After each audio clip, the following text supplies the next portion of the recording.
শুধু কি তাই, যখন আপনি একজনের সাথে ভালো ব্যবহার করবেন, সুন্দর আচরণ করবেন, অশ্লীল কথা না, এই ভালো ব্যবহার সুন্দর আচরণটাও সদগার সওয়াব হয়ে যাবে, আপনার ইবাদত হয়ে যাবে। বলেন সুবহানাল্লাহ। রাস্তাঘাটে বসে সময় নষ্ট না করে যারা বিবাহিত, ঘরে গিয়ে আপন স্ত্রীর চেহারার দিকে তাকায়া একটা হাসি দিলে তার গুনাহ মাফ হয়ে যায়। বলেন না সুবহানাল্লাহ। স্ত্রীর হাতের উপরে স্বামীর হাত রাখলে সদগার সওয়াব হয়, আর এই গুনাহ মাফ হয়ে যায়। আল্লাহ পাক বলে আমি সবচেয়ে বড় খুশি হয়ে যাই। সুবহানাল্লাহ। আর শয়তান সবচেয়ে বড় খুশি হয়, শয়তান সবচেয়ে বড় ভালো পায় যখন স্বামী এবং স্ত্রীর ঝগড়া লাগে, একজনে আরেকজনের সাথে কোনো সম্পর্ক থাকে না, তখন শয়তান কয় আমি সবচেয়ে বড় খুশি আছি। নাউজুবিল্লাহ পড়েন। আর শয়তান সবচেয়ে বড় খুশি হয় যখন মুসলমান যুবকগুলিকে পড়াশোনা থেকে, ভালো কাজ থেকে, রহমত বরকতের কাছ থেকে শয়তান যদি তাকে বিরত রাখতে পারে, তখন শয়তান বলে যে আমি সবচেয়ে বড় খুশি হই। নাউজুবিল্লাহ পড়ে। তা আমরা কি শয়তানকে খুশি রাখতে দিমু? কি বলেন, দিমু? দিমু না। এজন্য আল্লাহ রাব্বুল আলামিন পবিত্র কোরআনুল কারীমের মধ্যে ঘোষণা করে দিয়েছেন। আল্লাহ বলেন যে আমার গোলামেরা, জিন যারা আছো, ইনসান যারা আছো, ইল্লা লিয়াবুদুন, আমি কেবলমাত্র আমার দাসত্ব এবং গোলামি করার জন্য তোমাকে আমি সৃষ্টি করেছি। বলি ইয়া আইয়ুহান নাস উবুদু রাব্বাকুমুল্লাযী খালাকাকুম। আল্লাহ রাব্বুল আলামিন বলেন, হে মানব সম্প্রদায়, আমি সকল মানুষকে, জিনকে এজন্য সৃষ্টি করেছি তারা যেন আমার গোলামি করে, তারা যেন আমার দাসত্ব করে, কেবলমাত্র একমাত্র আমারই কুদরতের চরণে তাদের এই মস্তককে নত করে, অন্য কারো কাছে নয়। বলেন সুবহানাল্লাহ। এখন আপনি ইবাদত বলতে কি বুঝছেন? এই আমলটা বলতে কি শুধু সারাদিন নামাজ আর তাসবিহ পড়া? কি বলেন, তাসবিহ পড়া? বলে হ্যাঁ, সারাদিন জিকির করা। এখন আপনি বলবেন হুজুর সারাদিন জিকির করব, এটা কেমনে, এটা সম্ভব?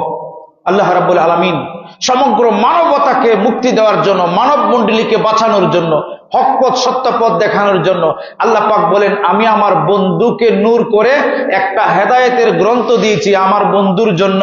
তোমাদেরকে এই গ্রন্থটা, এই মহাগ্রন্থটা তোমাদেরকে পথ দেখাবে, কোন পথে তোমার জীবন পরিচালিত হবে, কোন পথে তুমি যাবে, কাকে সমর্থন করবে, কাকে করবে না, কোন তোমার কিভাবে বিহেভিয়ার হবে। সেই গ্রন্থটার নাম হচ্ছে পবিত্র কোরআনুল কারীম। বলেন সুবহানাল্লাহ। এই পবিত্র কোরআনুল কারীম আল্লাহ পাক মুজিজা হিসাবে প্রিয় নবীকে দান করেছেন। আর রাহমাতাল লিল আলামিন বলছে পবিত্র কোরআন এবং আমার আহলে বায়াত, এই দুইটাকে যদি তোমরা আঁকড়িয়ে ধরো, এই দুইটাকে যদি তোমরা মহব্বত করো, ভালোবাসো, তাহলে তোমরা কোনোদিন পথভ্রষ্ট হবে না। সুবহানাল্লাহ বলবেন না? আয় হায়। এখন বুঝার বিষয় হচ্ছে, তাহলে প্রশ্ন হচ্ছে যে যদি কোরআন এবং আহলে বায়াতকে আমরা ছেড়ে দেই তাহলে আমরা কি হয়ে যাব? পথভ্রষ্ট হয়ে যাব। আর রাহমাতাল লিল আলামিন ইরশাদ করেছেন যে পবিত্র কোরআনুল কারীম এবং আহলে বায়াত তোমাকে আমার কাছে নিয়ে আসবে, জান্নাতের কাছে নিয়ে আসবে, আমি রাসূলের কাছে নিয়ে আসবে। তাহলে আমরা যদি পবিত্র কোরআনের টাচে, সংস্পর্শে এবং পবিত্র আহলে বায়াতের সংস্পর্শে থাকি তাহলে আমরা পথভ্রষ্ট হব না। নচেত যারাই আছে পৃথিবীতে যদি কোরআন এবং আহলে বায়াত থেকে বিচ্ছিন্ন হয়ে যায় তারা পথভ্রষ্ট, তারা ধ্বংস হয়ে যাবে। ঠিক না বেটি? এবার আসেন, বর্তমান যুগে আমরা কি পবিত্র কোরআনুল কারীম এবং আহলে বায়াতকে আঁকড়ে ধরে রাখছি? কি বলেন, রাখছি কি? রাখছি না তো। আল্লাহ রাসূল বলেছেন শেষ জামানায় এমন কঠোর অবস্থা আসবে, কঠিন অবস্থা আসবে, তুমি যদি গাছের শেকড় দাঁত দিয়ে কামড়িয়ে ধরে রাখতে হয় তারপরে ধরে রাখবে, ঈমান বাঁচানো কষ্ট হবে, তারপরে বেঈমানের সাথে তোমরা মিশবে না, দাজ্জালের পার্টির সাথে তোমরা মিশবে না। তাহলে আমি সবসময় একটা কথা বলি যে আপনাকে ভালো মানুষ প্রমাণ করার জন্য আরেকজন বলবে না, আপনি নিজেই নিজেকে বলবেন আপনি ভালো কিনা মন্দ। আপনাকে প্রশ্ন করেন যারা দল করে, পার্টি করে, তাদেরকে প্রশ্ন করুক দলের প্রধানরা যে আমরা কি কোরআন এবং আহলে বায়াতের পথে আছি কিনা। তাদের লিডার হবে কে জানেন? যারা কোরআন বিরোধী, আহলে বায়াত বিরোধী, এরা হচ্ছে তাদের লিডার। আর তাহলে আল্লাহ পাক বলছে কি যে কাল হাসরের দিন, ইয়াউমা নাদউ, আমি তোমাদেরকে আহ্বান করব কিয়ামতের দিন। কি বলে আহ্বান করব জানেননি? বি ইমামিহিম, প্রত্যেকের ইমামের নাম ধরে ধরে আমি তোমাদেরকে কিয়ামতের ময়দানে ডাকবো, আহ্বান করব। বলেন সুবহানাল্লাহ।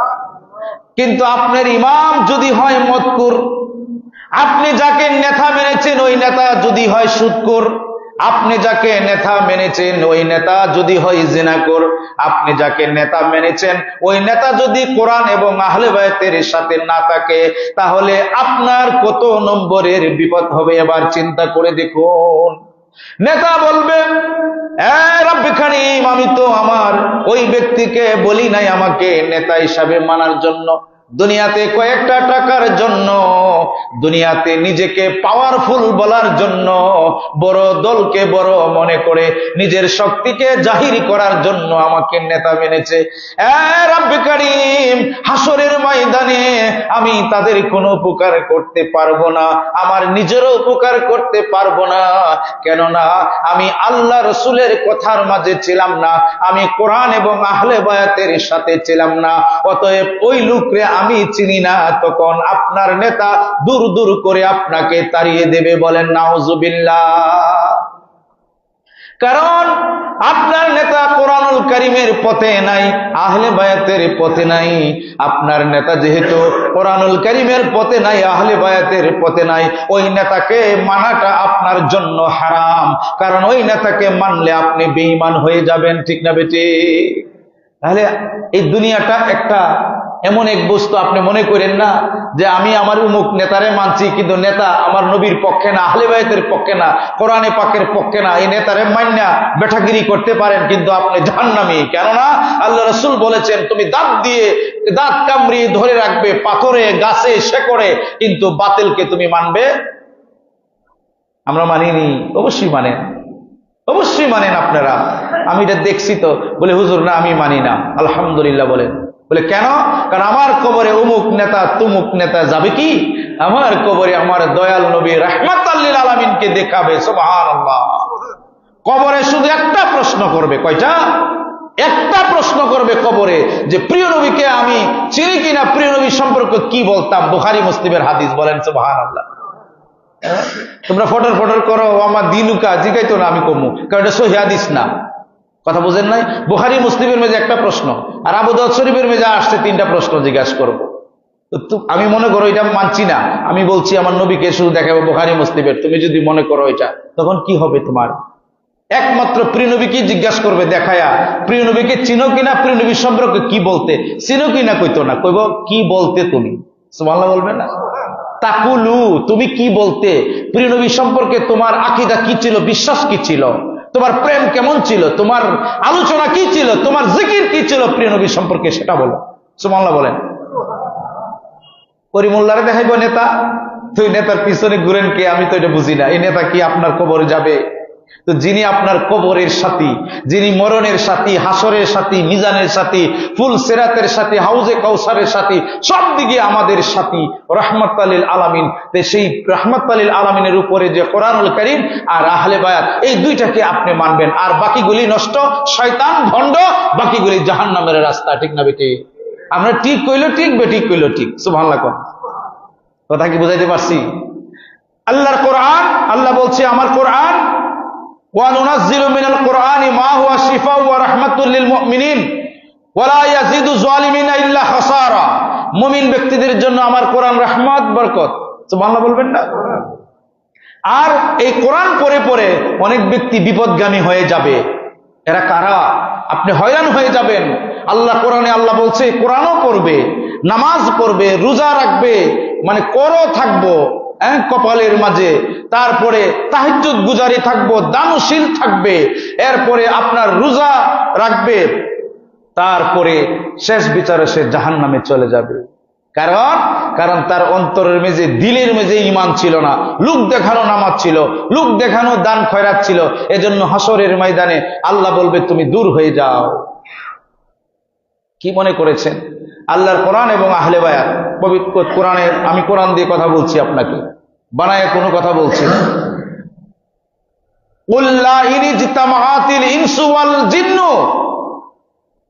আল্লাহ রাব্বুল আলামিন বলছেন যে হে আমার বন্ধু, আপনি বলুন, যদি ইনসান এবং জিন সব একসাথে হয়ে আলা আইয়াতু বিমিসলি ফি হাযাল কুরআন, সবাই যদি একসাথে হয়, মানুষ এবং কে, জিন, কিয়ামত পর্যন্ত যত সৃষ্টি হয়ে গেছে এবং আসবে সবাই যদি একসাথে হয়, হওয়ার পরে যদি তারা কি করে যে এই পবিত্র কোরআন লা ইয়াতু বিমিসলিহি, ওই পবিত্র কোরআনের সামান্য একটা মিসাল, সামান্য একটা সূরা, সামান্য একটা নুকতা জের যদি তারা মানে চেষ্টা করে যে আমরা দেখি পারি কিনা, আল্লাহ পাক বলেন যে লা ইয়াতু বিমিসলিহি, এটার মতো যদি সামান্য একটু তারা চায় বা চেষ্টা করে, তারা কি মানে চেষ্টা করে দেখুক, আল্লাহ পাক বলতেছেন যে তারা কোনোদিন পারবে না, তারা ক্লান্ত হয়ে যাবে, কিয়ামত পর্যন্ত একটা জের জবরও তারা বানাইতে পারতো না। বলেন সুবহানাল্লাহ।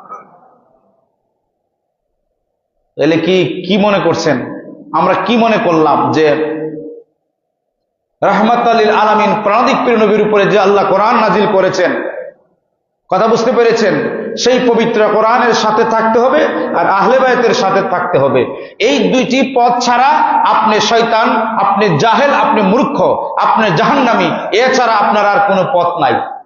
এবং এই পবিত্র কোরআনুল কারীম আর আহলে বায়তের শিক্ষা দিয়ে সমগ্র পৃথিবীতে শান্তি, মানবতা, ইনসানিয়াত, প্রেম, দয়া, মায়া সবকিছু প্রতিষ্ঠা করা সম্ভব আহলে বায়াত এবং পবিত্র কোরআনুল কারীমের মাধ্যমে। বলেন সুবহানাল্লাহ। এছাড়া সম্ভব নয়। যদি সম্ভব হয় সারা পৃথিবীকে চ্যালেঞ্জ করলাম, বলেন আসতো, আয়েশা বলতো যে সম্ভব আছে, সম্ভব না। হযরত আবু বকর সিদ্দিক রাদিয়াল্লাহু তাআলা আনহু খেলাফত প্রতিষ্ঠা করে প্রিয় নবীর দেওয়া প্রেম, ভালোবাসা, দয়া দিয়া প্রমাণ করে দিয়েছে সারা পৃথিবীকে, দেখো এই তখন ছিল শান্তি, তখন ছিল সুখ, তখন ছিল মানুষের অধিকার স্বাধিকার। বলেন না সুবহানাল্লাহ।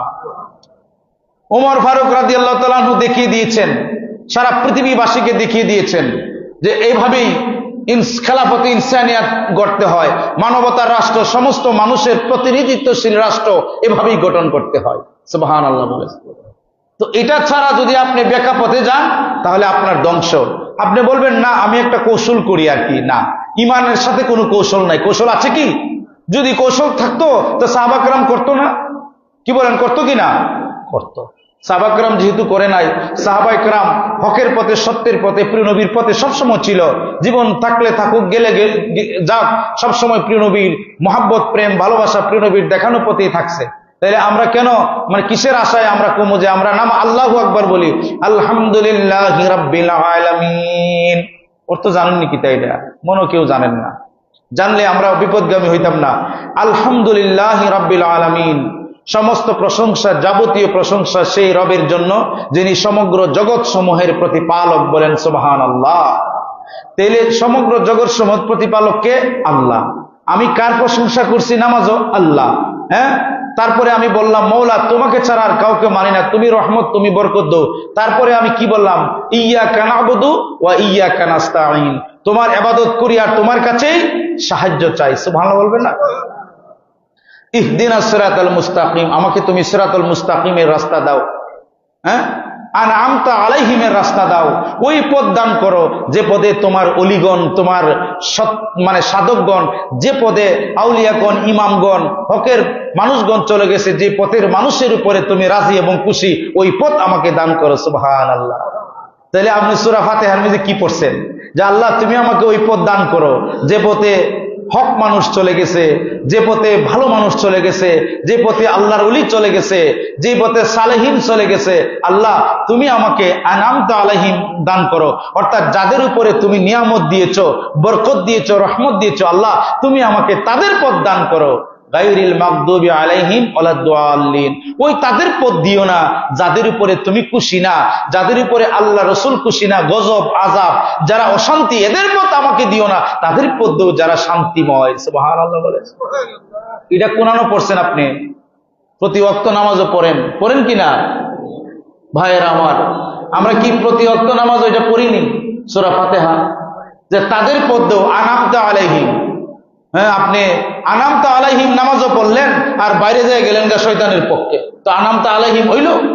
ওই নামাজি জাহান্নামে যাবে যে নামাজি নামাজ পড়ার পরে তার সাথী একটা ঘুষখোর, তার সঙ্গী একটা সুদখোর, সে যার সাথে লেনদেন করে, সে মানে যার সাথে উঠা বেশা করে, চলাফেরা করে, হে হইল খারাপ। কথা বুঝতে পেরেছেন? সে যাকে সমর্থন করে সে আল্লাহ এবং রাসূলের পক্ষে না, আহলে বায়াতের পক্ষে না। তাহলে তার আনআমতু আলাইহিম পড়ার মাঝে কোনো বুজুর্গি নাই, লাভ নাই। কথা বুঝতে পেরেছেন? আমার ভাইয়েরা, আমার কথা অনেকের পছন্দ হইতো না, কারণ পছন্দ না হওয়ার কথা আছে, কারণও আছে। বলে আমি আল্লাহ রাসূলের শুকরিয়া, আমরা কারো দালালি করি না। দালালি বুঝেন যে ইমুক দললে করি ভাই সাহেব মনে আপনার পক্ষে আছে। জি না, আপনি কেমিয়া, আপনি আমার ভাই সাহেব করবেন, হাত মোড়াইবেন হাসরের ময়দানে। আমি প্রিয় নবীর মুহতাজ, তোমার নেতার মুহতাজ না, তোমারও মুহতাজ না। বলেন সুবহানাল্লাহ। আল্লাহর ইজ্জতের কসম করে বলি, কোনদিন কোন মানুষের কাছে মানে মুহতাজ হই নাই, আর হব না। বলেন আল্লাহুম্মা আমিন। তোমার যত বড় নেতাই হোক, বড় নেতা আসতে বলছে আমাকে কোরআন তেলাওয়াত করার জন্য, অনেক বড় নেতা। আমি কোরআনটা কি মেয়ে এত সস্তা? তোমার নেতা আইব, কোরআন তেলাওয়াত করতাম, এরপরে আবার গান হইব, এরপরে নাচানাচি হইব। কি কোরআন কি এত সস্তা? কি বলেন? তো এটা প্রত্যেকটা অনুষ্ঠানে যে আপনারা বলেন কোরআন শরীফ পড়েন, এরপরে নেতা বক্তব্য দেয়, সব কোরআনের বিরুদ্ধে বক্তব্য দেয়, ঠিক না বেটি? এরপরে বক্তব্য দেওয়ার পরে সাংস্কৃতিক অনুষ্ঠান হয়, হয় কি না? তো আপনি কোরআন তেলাওয়াত করলেন, আবার নাচানাচি হইল, তো কোরআনের অবমাননা করলেন না? কোরআন কি এত সহজ মনে করেছেন? আল্লাহর কোরআন এটা একটা জীবন প্রিয় নবীর মুজেজা। বলেন সুবহানাল্লাহ। আল্লাহ পাক প্রিয় নবী রাহমাতুল্লাহ আলাইহি বলছেন যে পবিত্র কোরআনুল কারীম এবং আহলে বায়াত দিয়ে এই সমাজ সুন্দর হবে, আর নাইলে সমাজ সুন্দর হবে না। আপনি যতই হাঁটাহাঁটি করেন, যে বিকল্প একটা পদ্ধতি যদি আমার বাংলাদেশেও মনে করেন, বিকল্প পদ্ধতি যদি কেউ আনে আল্লাহর কোরআন ছাড়া, আহলে বায়াত ছাড়া, ওনাদের প্রেম ছাড়া, খোলাফায়ে রাশিদিন ছাড়া, তাহলে এটা সুন্দর হইতো না। সুন্দর হইব? এটা অশান্তি লেগেই থাকবে, পারবে। এখন আপনি আমাকে বলবেন আমরা প্রিয় নবীর পক্ষে থাকবো, এখন কইবেন যে হুজুর এখন যারা আছে তারা তো এমনি করে, আপনি তো মানে বাঙালির কত বুদ্ধি আছে না। আমি সেদিন বলছিলাম না, হাসরের ময়দানে আল্লাহর সাথে যায় মিথ্যা কথা কইবো আল্লাহর বান্দারা, কইব না না আমি তো এটা করছি না। যখন আল্লাহ এই তার বুকটা দেখাইবো, কইব না না ঠিক আছে, আমার মাফ করে দেব। সুবহানাল্লাহ। কোন এখানে যে বেরাসারা করবো আমরা, এত বড় মানে মানুষ, এত বড় কি বলে অকৃতজ্ঞ। আল্লাহ বলছে ইন্নাল ইনসানা রাব্বিহি লাকানুত, যে নিশ্চয়ই মানুষ হচ্ছে বড় অকৃতজ্ঞ। বুঝতে পেরেছি? এখানে যাই আমরা কিন্তু ভুল করবো, বলে না আমি তো এটা করছি না, গাওরাবাজি করবো এখানে যায়া। হ্যাঁ, তখন আল্লাহ পাক যখন দিব তখন কমবো যে তুমি মাফ করো, তখন আল্লাহ মাফ করে দিব। সুবহানাল্লাহ বলবেন না? মানুষ সহজে সত্যটা গ্রহণ করতে চায় না, চাই কি? খুব কঠিন। সত্য গ্রহণ করা অত্যন্ত কঠিন, আবার নাইলে সহজ, আবার নাইলে কি সহজ। আপনারা জানেন যে রাহমাতুল লিল আলামিন প্রাণাদিক প্রিয় নবীকে আল্লাহ পাক এমন একটা নূর, এমন একটা পাওয়ার স্পেশাল দান করেছেন, না সৃষ্টি জগতের কারো ছিল না হবে। এটাকে বলে প্রতাপ এবং প্রতিপত্তি। যে এই প্রতাপ প্রতিপত্তিটা কি জিনিস? হযরত আনাস ইবনে মালিক রাদিয়াল্লাহু তাআলা, জাবির ইবনে আব্দুল্লাহ রাদিয়াল্লাহু তাআলা বলছেন প্রিয় নবী ইরশাদ করেছেন যে নুসিরতু, যে আমাকে সহযোগিতা করা হয়েছে, সাহায্য করা হয়েছে, যে কি দিয়া? প্রতাপ এবং প্রতিপত্তি দিয়া। এই জিনিসটা কি? ধরেন 1000 বছর দূরে প্রিয় নবীর বিরুদ্ধে একজন শত্রু ছিল, হিরাক্লিয়াস নাম। কি নাম? হিরাক্লিয়াস। তো প্রিয় নবী যখন ইসলামের দাওয়াত দিলেন আর নাম মুবারক লিখে দিলেন, হিরাক্লিয়াস প্রিয় নবীর নাম মুবারকটা শোনার সঙ্গে সঙ্গে তার কলবের মেঝে, অন্তরের মেঝে ভয় সৃষ্টি হয়ে গেছে, সে দাঁড়ানো ছিল, বসে গেছে। বলেন সুবহানাল্লাহ। এখন কেন গেলে জানেন? কারণ আল্লাহ বলছে বন্ধু আমি আপনাকে 2000 মাইল দূরে যদি আপনার শত্রু থাকে আর আপনার নাম মুবারকটা যদি সে উচ্চারণ করে মুহাব্বত ছাড়া, তার অন্তরে আমি ভয় সৃষ্টি করে দিই। বলেন সুবহানাল্লাহ। আর যদি আপনার আশেক কোটি কোটি মাইল দূরে হয় আর মুহাব্বত সহকারে আপনার নাম মুবারক নেয়, তাহলে তার অন্তরের মধ্যে নূর সৃষ্টি করে তার চোখের মাঝে আমি প্রেমের মানে বন্যা বসাই দিই। বলেন সুবহানাল্লাহ। এটাকে বলে মোস্ট গ্রেটেস্ট পার্সোনালিটি। এটা তাও এটা কম হয়েছে, আরো বেশি প্রিয় নবী। তো প্রিয় এটাকে বলে প্রতিপত্তি। শত্রুরা যখন প্রিয় নবীর নাম শুনতো ভয়ে তরতর করে কাঁপতো। এই নামের মাঝে এত অ্যাকশন, প্রিয় নবীর মাঝে এত অ্যাকশন। বলেন সুবহানাল্লাহ। আর আশেক যদি এই মনুব্যাপারী বাড়ির জামে মসজিদে বসে যদি ইয়া নবী সালাম আলাইকা বলে মন দিয়ে প্রিয় নবীর ইশক মহাব্বত দিয়ে, তার চোখের পানি চলে আসে। তার কারণ প্রিয় নবীর মহাব্বতের এত তাসির কোটি মাইল দূর হইল তার কলবের মধ্যে সেই প্রেমের শিহরণ হয়ে যাবে। বলেন সুবহানাল্লাহ। কথা বুঝতে পেরেছেন? এগুলি কিতাব থেকে বলছি, মুখস্থ না। এটা প্রায় 30টা কিতাবের মাঝে এই হাদিস খানা আছে। আমার বন্ধুরা, আপনারা শুনে আশ্চর্য হবেন যে হযরতে আবু রামসা রাদিয়াল্লাহু তাআলা আনহু ইসলাম গ্রহণের আগে তিনি প্রথম ডাক্তার ছিলেন মুসলমানের মাঝে। ওনার নাম ছিল আবু রামসা, হযরত আবু রামসা রাদিয়াল্লাহু তাআলা আনহু। তিনি একবার মদিনার মাঝে আসলেন। আসার পরে ওনার দুই ছেলেকে বলছে, বাবা, প্রিয় নবীর সাথে তো দেখা হয় নাই মুসলমান হওয়ার আগে, চলো ওনার সাথে আমরা দেখা করব। যখন মসজিদে নববীর দিকে যাচ্ছে তখন প্রিয় নবী মসজিদে নববীর থেকে বের যখন হলো তখন ওনার সন্তানদেরকে বলছে, আমার সন্তানরা, তিনি হচ্ছেন রাহমাত আলী আলামিন। সন্তানরা প্রিয় নবীর দিকে তাকানোর সঙ্গে সঙ্গে কাঁপ শুরু হয়ে গেছে, বয়ে কাঁপতে থাকছে, কাঁপতে কাঁপতে মাটিতে পড়ে গেছে, বলতেছে, বাবা, ওই নবীর কদমও নিয়ে যাও, না হলে এখনই মারা যাবো। বলেন সুবহানাল্লাহ। এটাকে বলে প্রথা, প্রতিপত্তি। প্রিয় নবীকে দেখার সঙ্গে সঙ্গে তার অন্তরের মাঝে একটা বন্যা বসে যাবে। প্রেমিকের হৃদয় প্রিয় নবীর জন্য টুকরা টুকরা হয়ে যাবে, বাক বাক হয়ে যাবে। আশেকের হৃদয় প্রিয় নবীর জন্য ফানা হয়ে যাবে, আর প্রিয় নবীর দুশ্মনের জন্য কলিজা অঙ্গার হয়ে যাবে, কলিজা চৌচির হয়ে যাবে। বলেন সুবহানাল্লাহ। বলে দলিল আরেকখানা কিতাবে আছে যে এক গ্রাম্য বেদুইন নাঙ্গা তরবারি নিয়ে এসে প্রিয় নবীর সাথে বেয়াদবি করার জন্য যাচ্ছে, আর প্রিয় নবী একটি গাছের শাখার মাঝে ঘুমিয়ে আছে, সাহাবাকরা মধুরে আছে, প্রিয় নবী আরাম করতেছে। তো এই বেদুইন লোকটা কি করলো, যে তার তরবারিটা যে আছে প্রিয় নবীর তরবারি দিয়ে প্রিয় নবীকে আঘাত করার জন্য গেল। প্রিয় নবীর কে যখন তরবারি ধরলো তো বেদুইন লোকটা বলছে যে আপনাকে এখন আমার কাছ থেকে কে বাঁচাবে? প্রিয় নবী খালি একটু থাকাইছে, নুরানি দৃষ্টি দিছে, ওই কাফেরের হাত কাঁপতে কাঁপতে মাটিতে পড়ে গেছে। কিতাবে আসছে তার মাথাটা গাছের সাথে এমন ভাবে আঘাত করতেছে, আঘাত করতে করতে তার মাথার মগজ জুল জুল হয়ে গেছে। বলেন সুবহানাল্লাহ। এটাকে বলে প্রথাপ, এটাকে বলে প্রতিপত্তি। আমাদের প্রিয় নবীকে আল্লাহ দিছে, আর কাউকে দেয় নাই। আপনি এখন যদি ঘরে যান বা মসজিদে থাকেন, ইশকে রাসূলের গাঁথুনি যদি, ইশকে রাসূলের প্রেমের শিহরণ যদি আপনার হৃদয়ে জাগ্রত করেন, দেখবেন প্রিয় নবীর প্রেমে আপনার হৃদয়টা বিগলিত হয়ে গেছে। প্রিয় নবীর রহমতে, বরকতে, হুরমতে, ইজ্জতে দেখবেন আপনার অন্তরটা শীতল হয়ে গেছে। আপনি প্রিয় নবীর প্রেমের যে একটা ঠান্ডা, প্রিয় নবীর যে একটা প্রেমের একটা কি বলে এটাকে, ভালোবাসার যে একটা প্রেমিক এবং প্রেমিকার যে মহাব্বতের একটা টান আপনার অন্তরে আপনি বুঝতে পারবেন। বলেন সুবহানাল্লাহ। এটা কেন হয় জানেন? এটা প্রিয় নবীর প্রতিপত্তি। নাম মোবারকের মাঝে এত অ্যাকশন, সুবহানাল্লাহ বলবেন না? এজন্য আমরা সচরাচর নাম মোবারক নেই না, প্রাণাদিক প্রিয় নবী সাল্লাল্লাহু আলাইহি সাল্লাম বলে নাম মোবারক।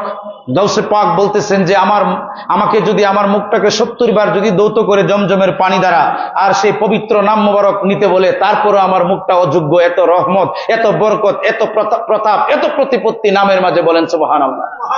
আর আপনার নাম দিছেন ইমুক টেলার, প্রিয় নবীর নাম দিয়ে আগে। আরে মূর্খ জাহেলের দল, তোমার মা বাবার যে বিয়ে কইছে এটা একটু শুদ্ধ হয়েছে না? আগে বিয়ে করাতে যে প্রিয় নবীর নাম মোবারক নেয়া কইতো, প্রিয় নবীর নামের সরাসরিয়ত মতে আমাকে কাজে নিযুক্ত করিয়া এত টাকা দেন, মোহর দিয়া আপনার ধার্য করিয়া বিয়ের পক্ষে আপনি আসছি, রাজি থাকলে বলেন কবুল। এই বিয়েটা তো নাজায়েজ হয়েছে। বলে কেমনে? নবীর নাম মোবারক নিছে কিন্তু দুরূদ শরীফ পড়ছে না, সালাতু সালাম পড়ছে না, সুতরাং এই বিয়েটা এটা নাজায়েজ, এটা হয় নাই।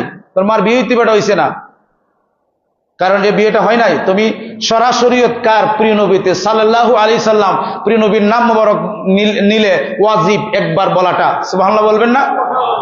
তুমি তো বলছোই না, বিয়া শুদ্ধ কেমন হইল? ওয়াজিব তরক করে কি সুন্নত হইব? বিয়াটা সুন্নত না নি, ওয়াজিব তরক করলা তুমি, সুন্নত কেমন হইব? কথাটা বুঝতে পারছেন? আপনি কি মনে করছেন আপনি মুসলমান, আপনি ভাগ্যবান? আমি মুসলমান, আমি ভাগ্যবান, আপনি ভাগ্যবান যে আল্লাহ রাব্বুল আলামিন আমাদেরকে মুসলমান বানাইছে। আমরা ভাগ্যবান। আল্লাহর কাছে কি আপনি চিঠি লিখছিলেন যে আমারে মুসলমান বানাও? দরখাস্ত লিখছিলেন? তো অনেক নবীরা তো দরখাস্ত লিখছে আল্লাহর কাছে যে আল্লাহ তোমার হাবিবের উম্মত বানাও আমাকে। অনেক নবীরা আল্লাহর কাছে দরখাস্ত লিখছে। সুবহানাল্লাহ বলবেন না? আমি আপনি দরখাস্ত লিখি নাই, এরপরও প্রিয় নবীর উম্মত আল্লাহ পাক আমাদেরকে বানিয়েছেন। এজন্য আমরা খুশি না বেজার? আমার বন্ধুরা, এই সেই হিরাক্লিয়াস যখন প্রিয় নবীর আপনার ইরানের সম্রাট আমির পারভেজ সে কি করলো? প্রিয় নবীর চিঠি যখন দিল, প্রিয় নবীর চিঠিটা সে ছিঁড়ে ফেললো, নাউজুবিল্লাহ বলেন না। প্রিয় নবীর চিঠিটা যখন সে ছিঁড়ে ফেলল, রাহমাতাল লিল আলামিন বলছেন যে অচিরেই সেই আপনার ইরান পারস্য অচিরেই মুসলমানদের পথতলে আসবে। যখন এই কথাটা বলল, এই যে আমির পারভেজ সে বলতেছে যে কি, আমি তখন আমার ভিতরের মাঝে একটা ভয় অনুভব করছি, তখন আমার ভয়ে কাজ করে আমি ঘুমাতে পারি নাই, কিছু করতে পারি নাই। পরিশেষে তার ছেলের কাছে সে হত্যা হলো, তার ছেলে তাকে মাইরা ফেললো, কারণ এই যে প্রিয় নবীর সাথে বেয়াদবি করেছে। এখনো যদি পৃথিবীতে কিয়ামত পর্যন্ত আল্লাহ বলে আমি সবকিছু কম্প্রোমাইজ দেই, কিন্তু আমার বন্ধুর সাথে যারা বেয়াদবি করবে আমি কোনো কম্প্রোমাইজ করি না, সেটা এখন হোক আর কিয়ামত পর্যন্ত হোক, আল্লাহ রাব্বুল আলামিন তার বিচার করে নেই। কাজে আমরা প্রিয় নবী রাহমাতুল লিল আলামিনের দেখানো পথে থাকবো, ঠিক না বেটি? আজকে কি আমরা প্রিয় নবীর দেখানো পথে আসি? 12-13 বছরের যুবকরা এখন বর্তমানে বা 15 বছর এরকম ধ্বংস হয়ে যাচ্ছে, মোবাইলে আসক্তি হয়ে যাচ্ছে, স্টাডি করে না, গবেষণা করে না। সে যে একজন মুসলমান, তার মানে অধিকার কি, দায়িত্ব কি, তার কর্তব্য কি, মুসলিম সমাজের জন্য তার দায়িত্ব কি, কর্তব্য কি, সেইটা করে না। সে সবসময় মোবাইল আসক্তি নিয়ে ব্যস্ত থাকে। এবং এক একটা ছেলে মেয়ের চেহারা দেখবেন শয়তানি শয়তানি ভাব, আপনাকে ধরে নেব, খাইয়ে নেব, মাইরে নেব, এরকম অবস্থা। অধিকাংশ ছেলে মেয়েরা আজকে এরকম। তারপরে ইলিগেল রিলেশনে ভরে গেছে। এটা যেমন তাদের কাছে কোনো কিছু না, এই শিক্ষা তার মা বাবা দিলেও কিন্তু এরা মানে না। কথা বুঝতে পেরেছেন? সোশ্যাল মিডিয়া, এই সোশ্যাল অ্যাক্টিভিটিস তাদেরকে আজকে নষ্টের দ্বার প্রান্ত নিয়ে পৌঁছে দিচ্ছে। হায়া মায়া লজ্জা সবকিছু উঠে যাচ্ছে। এজন্য আল্লাহ রাসূল বলছেন কিয়ামতের আগে লজ্জাটা উঠে যাবে। এই লজ্জা তো এখন আমাদের ছেলে মেয়ের কাছে খুব কম, ঠিক না বেঠিক? তমিজ নাই, হায়া নাই, সালাম নাই। যেটা সবচেয়ে বেশি সমাজে প্রচলন করা সালাম এবং মানুষকে খাওয়ানো, দুইটাই মুসলমান সমাজে নাই, ঠিক না বেঠিক? আল্লাহ রাসূল বলছেন, আল্লাহ রাসূলের দরবারে একজন সাহাবী গেলেন, গিয়ে বললেন, ইয়া রাসূলুল্লাহ, আমাকে আলা দুল্লানি আমালিন, আমাকে এমন একটা আমল শিখিয়ে দিন যে আমল করলে আমার জান্নাতে যাওয়া সহজ হবে, আর কোনো আমল করতে হবে না, জান্নাতে যেতে পারবো। আল্লাহ রাসূল বলছেন, প্রাণনাথ সাল্লাল্লাহু আলাইহি ওয়াসাল্লাম ইরশাদ করেছেন, তোমার অন্তর থেকে দুনিয়ার মায়াকে জেরে ফেলো। ইয়া রাসূলুল্লাহ, আরো কি কোনো আমল আছে? প্রিয় নবী বললেন, তোমার অন্তর থেকে দুনিয়ার মায়াকে উপড়ে ফেলো। আবার আসলেন, ইয়া রাসূলুল্লাহ, আলা দুল্লালি আমালিন, আরো কি কোনো আমল আছে? প্রিয় নবী বললেন, তোমার অন্তর থেকে দুনিয়ার মায়াকে জেরে ফেলে দাও। বলেন সুবহানাল্লাহ। দুনিয়ার মায়া অত্যন্ত কঠিন। দুনিয়ার মায়া আপনাকে আল্লাহ রাসূল থেকে বিপদগামী করে রাখছে। দুনিয়ার প্রেম, দুনিয়ার আসক্তি। এজন্য মসনবী শরীফের মধ্যে মোল্লা আল্লামা ইমাম জালালউদ্দিন রুমি রাহমাতুল্লাহ আলাইহি তিনার একটা শের আছে যে, পূর্বে জানি রাবুদায়ে মাকানি নিস্ত, একজন প্রেমিকের দিলে যদি আল্লাহ এবং রাসূলের প্রেম থাকে, সে যেখানেই থাকে না কেন প্রেমিকের অনুসরণ করে, প্রেমিকের পথ থেকে তার প্রেম হৃদয়কে কখনো বিচ্ছিত করে না। বলেন সুবহানাল্লাহ। কিন্তু আপনি যদি দাবি করেন আপনি প্রিয় নবীর আশেক, কিন্তু আপনি যখন কোনো একটা স্পেশাল জায়গায় গেলেন, সেখানে প্রিয় নবীর সুন্নতকে অবমাননা করলেন বা প্রিয় নবীর পক্ষে রইলেন না, যাতে অন্য জাতের সাথে মিশে গেলেন, বোঝা গেল আপনি প্রেমিক নয়, ঠিক না বেঠিক? বোঝা গেল আপনি প্রেমিক নয়। এজন্য মৌলানা জালালউদ্দিন রুমি কত বড় আলেম ছিলেন তিনি জানেন আপনারা? আল্লামা ইমাম শামসুত তাবরিজ রাহমাতুল্লাহ আলাইহি স্বয়ং উনি আল্লাহর কাছে দরখাস্ত করছে, মৌলা, আমাকে এমন একজন আমার মুরিদ দান করো যে আমার মারিফতের গোপন কথাগুলি নিতে পারবে, বুঝতে পারবে। সুবহানাল্লাহ। এভাবে 12 বছর আল্লাহর কাছে দোয়া করছে, প্রিয় নবীর সালাতু সালাম পড়ছে, প্রিয় নবীর কাছে মিনতি করছে, ইয়া রাসূলুল্লাহ। তখন স্বপ্নে দেখালো, যাও আবু বকর সিদ্দিক রাদিয়াল্লাহু তাআলা আনহুর বংশের একজন উজ্জ্বল প্রতীক, যিনি কুনিয়ার মাঝে বসবাস করতেছে, যার নাম হবে জালালউদ্দিন। এই জালালউদ্দিন রুমির কাছে তুমি চলে যাও। এই রুমি তোমার ইলমে মারিফতের কথা, প্রিয় নবীর ইশকে মহাব্বতের কথা সে বরদাস্ত করতে পারবে, আর তোমার সেই প্রেমের কথাগুলি তার কলমের তুলিতে সারা পৃথিবীতে আলোকিত করে দিতে পারবে। বলেন সুবহানাল্লাহ। তখন তিনি তাই করলেন, চলে আসছেন। আর এখন পীর সাহেব কিটা জানেননি, মুরিদের বাড়িতে লাইন ধরে 10 টাকার জন্য 20 টাকার জন্য যদি দেয় একটু বালা, মুরিদ যদি অন্য পথে যায় মানে দমক দেয় না, ভালোইছে তুই তো আমার ওই কথা। বুঝতে পেরেছেন? একজন পীর সাহেবের দায়িত্ব বুঝি এটা মাসেবেদ খাওয়ান আর ঘুমানি না। পীর সাহেবের দায়িত্ব হচ্ছে ইসলামের নূর, প্রিয় নবীর প্রেমের নূর, আহলে বায়াতের নূর, কোরআনের নূর, নামাজের নূর, জিকিরের নূর মানুষের কলবে কলবে পৌঁছে দাও। বলেন সুবহানাল্লাহ। আপনি বসে বসে খালি খাইলেন, আর কি করলেন? বলে একটা জিকির করে এটা শেষ, তোমার কি আর দায়িত্ব নাই? তো বর্তমান আপনাদের কাছে আমি একটি জিনিস বলতে চাই যে জিকির করেন লা ইলাহা ইল্লাল্লাহ, লা ইলাহা ইল্লাল্লাহ, লা ইলাহা ইল্লাল্লাহ, লা ইলাহা ইল্লাল্লাহ মুহাম্মাদুর রাসূলুল্লাহ সাল্লাল্লাহু আলাইহি ওয়াসাল্লাম। আমার প্রিয় ইমানি ভাইয়েরা, খুব গভীর মনোযোগ দিয়ে আমার এই কথাটা শুনবেন। আচ্ছা, আল্লাহ রাসূল বলেছেন যে তোমরা আমার দিন পৌঁছে দাও যারা আমার দিন পায় নাই, যার কাছে যায় নাই, ঠিক না? তো সেই দিন এবং মিল্লাত, প্রিয় নবীর ইশকের বয়ান, প্রিয় নবীর ভালোবাসার বয়ান আপনারা শুনতেছেন, কিন্তু যে লোকটা বয়ান করতেছে ওই লোকটাকে 1.5 লাখ টাকা দিয়ে আনলো। খুব ভালো করে শুনবেন। এখন আমার প্রশ্ন, ওই লোকটা টাকার জন্য ইশকে রাসূলের কথা কইল, কিন্তু সেও কিছু কানলো, আপনারও কিছু কানলেন, একটা ভাব বিনিময় হলো, 1.5 লাখ টাকা নিয়ে চলে গেল। পরবর্তীতে কি হলো? আপনারা যে লাও সেই কদু, ঠিক না বেঠিক? হাজার হাজার ওয়াজ হচ্ছে, কিন্তু মানুষের অন্তর তাসির হচ্ছে না একমাত্র অর্থের কারণে। কারণ তাকে যদি আপনি অর্থটা দেওয়া বাদ দেন, ধরেন একজন ফেমাস বক্তাকে বললেন আমাদের এই মনোব্যাপারী বাড়ি জামে মসজিদে বড় একটা মাহফিল হবে, ওয়াজ হবে, কিন্তু তাকে টাকা দিবে না, শুধু গাড়ি ভাড়া দিবে, বা মেহমানদারি করবে। একদিন হয়তো শরমে গরমে আসবে, এর পরের বছর কিন্তু আর আসবে না। কারণ দিন এবং মিল্লাতের দাওয়াত টাকার বিনিময়ে দেই বিদায়, এই দিন মিল্লাতকে এই মোল্লাটি আরো ধ্বংস করে দিচ্ছে, আপনারাও ধ্বংস করে দিচ্ছেন। কমিটিরা বলে ইমুক বক্তাকে আনবো 2 লাখ টাকা দিয়ে। এবার তো আমাদের মাহফিলের মাঝে 20,000 10 লক্ষ মানুষ হয়েছিল, হ্যাঁ অনেক বড় মাহফিল হয়েছিল, বলেন না নাউজুবিল্লাহ মিন জালিক। এর কারণে পৃথিবীর কোন ইতিহাসের মাঝে, কোন হাদিসের মাঝে, কোরআনের কোন আয়াতের মাঝে দেখাতে পারবে না যে আল্লাহর নবীর সাহাবীগণ দিনের দাওয়াত দিয়ে, দিনের জিকির করে, দিনের ফিকির করে, মানুষের কলবের মাঝে আল্লাহ এবং রাসূলের বয়ান করে 1টি টাকা নিয়েছে। কেউ দেখাতে পারবে? সিদ্দিক আকবর রাদিয়াল্লাহু তাআলা আনহু নেয় নাই, ফারুক আজম রাদিয়াল্লাহু তাআলা আনহু নেয় নাই, উসমান জিন্নুর রাদিয়াল্লাহু তাআলা আনহু নেয় নাই, মাওলা আলী কাররামাল্লাহু ওয়াজহু রাদিয়াল্লাহু তাআলা নেয় নাই, মাওলা ইমাম হাসান, মাওলা ইমাম হুসাইন আলাইহিস সালাম নেয় নাই। এভাবে আস্তে আস্তে ইমাম জাফর রাদিয়াল্লাহু তাআলা আনহু নেয় নাই, ইমামে আজম আবু হানিফা নেয় নাই, ইমাম শাফি নেয় নাই, খাজা বাবা নেয় নাই, গাউসে পাক নেয় নাই, শাহজালাল বাবা নেয় নাই, এভাবে নাসিরউদ্দিন শিবসালা নেয় নাই, দিনের দাওয়াত দিয়েছে। প্রিয় নবী বলেছে যাও সিলেটের মাঝে মুসলমান একটা মুসলমান আছে মাত্র একটা পরিবার, এই হিন্দু বুড়ো গোবিন্দ তার প্রতি জুলুম করতেছে, অন্যায় করতেছে। এ শাহজালাল, তুমি সেখানে দিনের বাতি, দিনের জান্ডা উড্ডয়ন করে গিয়ে বাবা শাহজালাল সুদূর ইয়ামেন থেকে মক্কা হয়ে আমাদের সিলেটের জমিন বাংলাদেশে এসে ইসলামের সুমহান আদর্শে, সুমহান দাওয়াত, ভালোবাসা, প্রিয় নবীর আহলে বায়তের ভালোবাসা প্রতিষ্ঠা করেছে, ঠিক না বেঠিক? তাহলে আমি মোল্লা, তুমি মোল্লা, টাকা ছাড়া তুমি ওয়াজ করো না, মাহফিল করো না।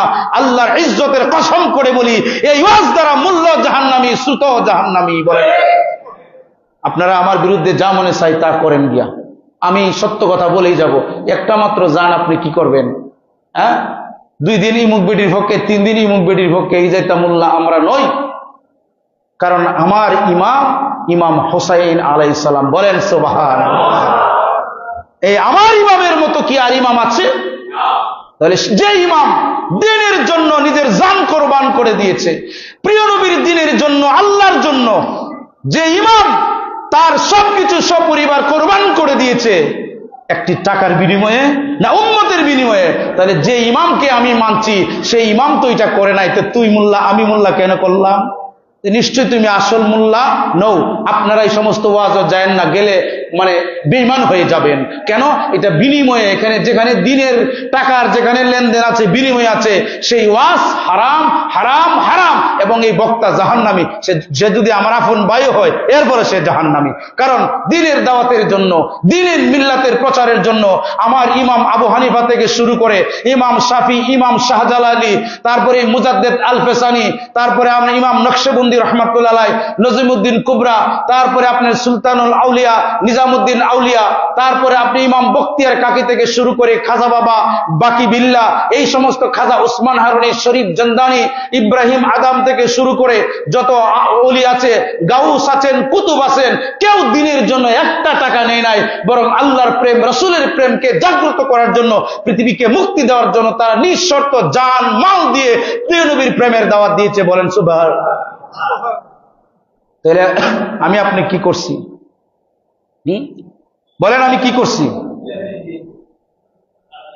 আমাকে আপনি যখন যখন আমাকে ইমাম নিয়োগ দেন, আমি বলি যে এত টাকা ছাড়া আমি ইমামতি করতাম না, ঠিক না বেঠিক? এখন আমার প্রশ্ন, তার মানে আমি এখানে লেনদেন চাইলাম, কথা বলেন না কেন? এখানে লেনদেন থাকবে কেন? আমি কি মসজিদে নির্ভর করি না আল্লাহ এবং রাসূলের উপর নির্ভর করি? আল্লাহ আমাকে হাত দিছে, আমি কাজ করব, কাজ করে খাবো, প্রয়োজনে আমি ব্যবসা করব, ব্যবসা করা আছে না, সেটা করব, করে আমি দিন মিল্লাতের দাওয়াত দিব। সুবহানাল্লাহ বলেন। কিন্তু আপনারা জনগণ, আপনারা দায়িত্ব পালন করেন না। বলে কি? নিজে খান, নিজে জমান, সবকিছু নিজেই করতেছেন। একটা মসজিদ সুন্দর হোক, কথার কথা, আপনাদের মসজিদ না খালি, সব মসজিদ একটা সুন্দর হোক, একটা মাদ্রাসা হোক সুন্দর, তারপরে প্রিয় নবীর নুরানি শিক্ষা হোক, মক্তব হোক, আপনারা এত কপাল পোড়া, এই মসজিদের জনগণ এক মক্তব্য হয় না, আপনারা কপাল পোড়া। কি পোড়া? কপাল পোড়া। আপনাদেরকে আমি কপাল পোড়া বলছি কেন? এখানে মক্তব হয় না। আশ্চর্য আজীব বিষয়, কেন আপনাদের ছেলে মেয়ে নাই? এদেরকে কি অথর্ব বানান? এদেরকে শয়তান বানাচ্ছেন। এই জন্য আপনি মরলে স্মরণ করতো না, অহং তো করে, এরপর আর করতোই না। মক্তব্য আসে না, কলেমা শিখে না, কোরআন শরীফ শিখে না। এজন্য অনেক নেতার ইয়েতে দেখলাম কোরআন তেলাওয়াত করতে গিয়ে 1000 ভুল করে। বলেন নাউজুবিল্লাহ। কোরআন শরীফকে তামাশা মনে করেছে, জীবিকার অর্জনের একটা বাহন নিয়েছে।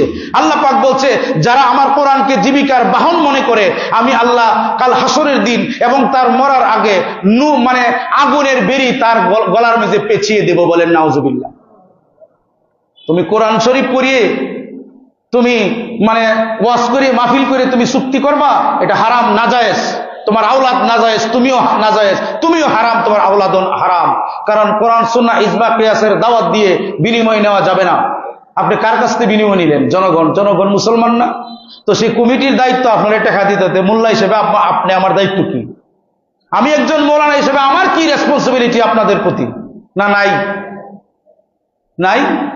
তো আমার দায়িত্ব দিন মিল্লাতের প্রচার করা। আল্লাহ আমাকে সেই জ্ঞান দান করছে, কিন্তু সেই জ্ঞান বিতরণ করার জন্য আমি টাকা ছাড়া আসি না। আপনারা আশ্চর্য হবেন, অনেক বড় বড় মৌলানা আছে, তার অ্যাসিস্ট্যান্ট আছে, তার ম্যানেজার আছে, বলে আমার ম্যানেজারের সাথে যোগাযোগ করেন। ম্যানেজারে বলবে, না হুজুরের তো আর কয়েকটা মাহফিল আছে, তো 15,000 20,000 টাকা অ্যাডভান্স দেও। নাউযুবিল্লাহ মিন জালিক।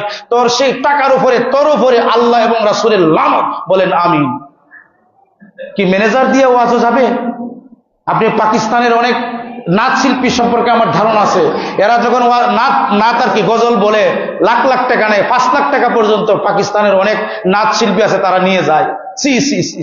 তো তুমি ইশকে রাসূলের ওয়াজ করলা, গজল শোনাইবা, এই এত টাকা দিয়ে। তোমার ইও আছে, সেক্রেটারি জেনারেলও আছে, আর আমার বাংলাদেশে তো আসই, আছে কি নাই? তো আপনারা দেখাবেন মেহেরবানি করে। এখানে যারা আছে সবার উদ্দেশ্যে বললাম, দিন মিল্লাতের দাওয়াত দিয়ে যদি টাকা কোনো সাহাবী বা বড় কোনো বুজুর্গ নিয়ে থাকেন, তাহলে আমার নামটা বলবেন আপনারা। আমিও আপনাদের সাথে দেখতে চাই ওনার জীবনী পড়ে, উনি কয় টাকা নিছে। কথা বুঝতে পেরেছেন? উনি কয় টাকা নিছে? অধিকাংশ পীর সাহেব, অধিকাংশ নিজেই খায়। কোনোদিন মুরিদের বাড়িতে একটা গোড় তুলে দিছে যে আমার একটা মুরিদ, একটা গরিব অসহায়, দেই আমি কিছু টাকা নিয়ে, খাইতে খাইতে পেটটাও তো বড় হয়েছে। কি বলেন আপনারা? এটা কি দিন মিল্লাত? তুমি এই টাকা দিয়ে তোমার বাড়ি সাজাও রকমারি করে, তোমার সুপার সেট আর ফার্নিচার রকমারি, কত সুন্দর, কিন্তু তোমার একটা গরিব মুরিদ না খায়া মরে, এরপরে 50 টাকা তুমি তারতে হাদিয়ে নাও। নাউযুবিল্লাহ পড়েন। তোমার রেসপন্সিবিলিটি কি ছিল না এটা? তুমি কাকে অনুসরণ করে পীর হইছো? আমার তো মনে হয় তুমি ইবলিশের মুরিদ। কারণ ইবলিশই কিভাবে বালাখানা বানায়, ঠিক না বেটি? সাহাবায়ে কেরাম কিটা করছে? গাউসে পাক খাজাওয়া করছে, তা আপনি তরিকার নাম কেন লইবেন? নকশবন্দিয়া তরিকা আসেন, ইমাম বুখারী রাহমাতুল্লাহ আলাইহি আসেন, উনি কিভাবে করছে? মুজাদ্দেদ আল ফেসানি করছে। তা আপনি করতে করলেন? আপনি কোথায় করলেন বলেন? কাকে অনুসরণ করে করলেন? আমরাও কর্ম দেখেন। আমার বন্ধুরা, কথাগুলি তিতা লাগবো। ফাকালান নবী সাল্লাল্লাহু আলাইহি ওয়াসাল্লাম আল হাক্কু মুররুন, আল্লাহ রাসূল ইরশাদ করেছেন সত্য কথা তিতা লাগে মানুষের কাছে। এটা আমার প্রিয় নবীর কথা। আল্লাহ পাক যেন আমাদেরকে হকপন্থী সত্যপন্থী বানায়, দ্বীন মিল্লাতের খাদেম বানায়, খেদমতগার বানায়। বলেন সুবহানাল্লাহ। আলহামদুলিল্লাহি রাব্বিল আলামিন ওয়াসসালাতু ওয়াসসালামু আলা আলিহি ওয়া সাহবিহি ওয়া বারাকা ওয়া সাল্লাম। আল্লাহুম্মা ইন্নী আউযু বিকা মিনাল জুবনি ওয়া আউযু বিকা মিনাল বুখলি ওয়া আউযু বিকা মিন আরযালিল উমুরি ওয়া আউযু বিকা মিন ফিতনাতিদ দুনিয়া ওয়া আযাবিল কবর। ওয়াসসালাতু ওয়াসসালামু আলা আলিহি ওয়া সাহবিহি আজমাইন বিহাক্ক লা ইলাহা ইল্লাল্লাহু মুহাম্মাদুর রাসূলুল্লাহ। আসসালামু আলাইকুম।